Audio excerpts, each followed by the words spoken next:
আল্লাহকে ছেড়ে দিলেন কেন? আল্লাহর সাথে দুশ্মনী কেন?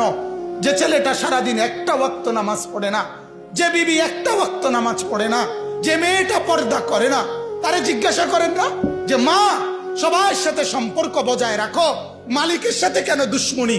আল্লাহর লগে কি নারাজি হইলা? আল্লাহর সাথে কি দুশ্মনী? আল্লাহর লগে কেন রাগ করলা? কেন রাগ করলা? এই বাপ, তোমরা যারা সেজদা করো না, তোমরা বলো না বাজান, বলো না। এই দরদি ভাই চিৎকার করে বললাম, তুমি যদি বলো তোমার পায়ে ধরতে, আমি পায়ে ধরতে রাজি। তুমি যদি বলো তোমারে জড়িয়ে ধরে কানতে, আমি কানতে রাজি। তুমি বলো কেন আল্লাহর সাথে রাগ করলা?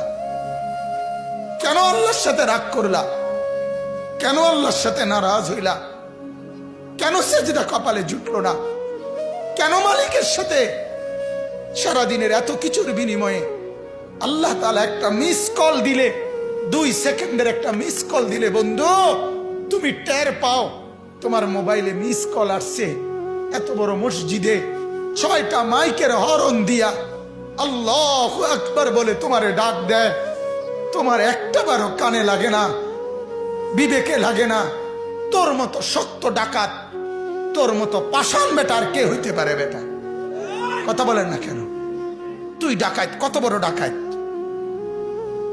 হ্যাঁ, এজন্য ইনশাআল্লাহ আল্লাহকে রাজি করব। বলেন ইনশাআল্লাহ।